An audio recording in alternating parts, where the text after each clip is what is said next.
I'm Owen Bigland. This is the Inside Edge video blog. Okay, a question that I often get, people will private message me on Twitter or sometimes in my YouTube blog here. They'll ask me, Owen, why don't you debate some of these perma bears or these Vancouver real estate pessimists that are out there? Would love to see you, get it on with these guys. Well, it's not something that I would ever do. And people have been asking me to do that for many times. As I said, the media, I won't return. They haven't returned their calls for many, many years because, of course, all they want to talk about is negative stuff, which I won't play that game. That's all they want is a realtor spin on something negative that they've kind of manipulated or massaged to be like that. Why would I get into that? As far as I'm concerned, if you look at my track record over the last decade on my blog, go back into my archives and look at some of the things I've been saying for the last 10 years, I think I've basically done a mic drop on all of these guys. I let my track record speak for itself. Ask yourself. I've had a lot of people here recently who have spent time and gone back into my archives in my YouTube channel here and have commented that some of the videos that I was putting out 5, 6, 7, 8 years ago have aged extremely well. And yeah, thank you for that. I appreciate that. That's why I do the video blog, because video doesn't lie, unlike a lot of these guys that are doing these written blogs and these doomsdayers. These guys, they'll predict a market crash. If it doesn't happen, they just delete that post. But video doesn't lie. And, I want to make sure that people understand that I'm not saying that I do anything special. I don't know anything more than anybody else. I've often said here, I admit to my own limitations here. I know what my limitations are. And that is, I have no clue what the Vancouver real estate market is going to do in the short term over the next 2 or 3 years. Could go up 10, 15% from here, could take a 20% correction. Who knows and who cares, as I often say. Same thing in the stock market. I have no idea. We had a vicious pullback during COVID in 2020, in March of 2020, where the S&P dropped about 33%. We had a nice little pullback here in September of this year of about 10%, and I'm expecting lots more of those to come. I've been through so many of them, I've lost count. But in the long run, I know that Vancouver real estate and investing in good quality US and Canadian equities is going to do very well for me over the next 10, 15, 20, 30 years and beyond. Because I buy companies based on fundamentals, just like I buy the real estate. I buy quality Vancouver real estate, put tenants in them or use them as my own principal residence, and then I just sit on my hands. I'm very comfortable with the fact that there's going to be good years and bad years in there.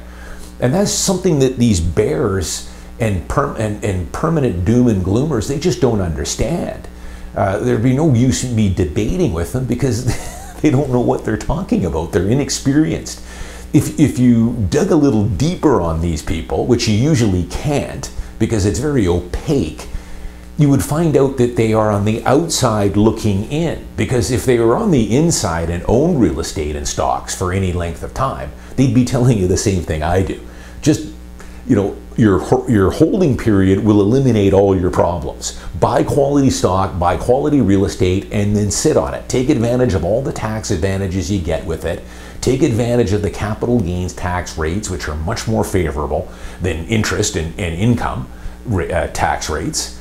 Take advantage of the principal resident exemption, max out your TFSA and RSP and get the tax breaks and the sheltered growth. Like, what else can I debate with these people? If they want to debate that the Vancouver real estate market is headed for a correction over the next 1 or 2 years, I don't know, maybe it is. It's like these guys I've been telling you, there's some of these economists that they roll out on BNN. A couple of these guys have predicted, 30 of the last 2 recessions. I saw on Twitter here that they're really laying the gauntlet down on this Robert Kiyosaki, that Rich Dad, Poor Dad guy. I've never read his books. I don't really know a whole lot about the guy. But, he's been predicting a stock market crash here for the last 10 years. He keeps tweeting out that he sees the S&P 500 dropping 50%. He's been dead wrong for the last 10 years. Meanwhile, the market's up 150%. Mark Cuban is another guy that does that, and I would also put that Michael Burry guy in that category as well. That's another guy who is like the boy who cried wolf. He's continuously shorting companies. He was shorting the Canadian banks last spring Whatever happened to that? They're up 100%. Notice how you don't hear much about that. He's quietly slinked away on that deal. But just don't play that game is what I'm telling you guys. You're not smart enough for it. I'm not.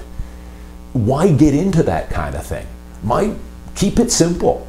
Just buy and hold. That's all there is to this. Buy the quality companies, buy the real estate, buy your principal residence, and hang on to it. And then tune out all this noise that is just a giant waste of time. As I've often said, focusing on micro and macroeconomic forecasters, any guy that's listening to that stuff, you are wasting your time with that. You're just confusing yourself.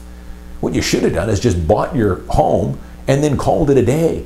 And then instead of spending all that wasted time watching the news, listening to economists, studying micro and macroeconomics and interest rates and the Fed, focus on you.